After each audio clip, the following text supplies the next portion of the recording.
उजाडू दे आज साकड हे माग, होऊ दे पहाट नवी.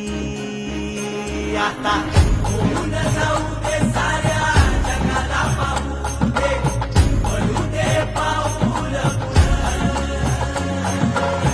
जरी काट पाया खाली टाकल्या येऊ दे, पडू दे पाऊल.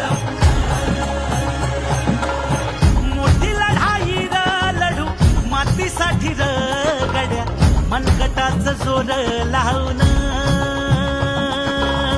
दाटला जरी अंधार एकजूट होऊ आज, दिवा देऊ तेज धावून.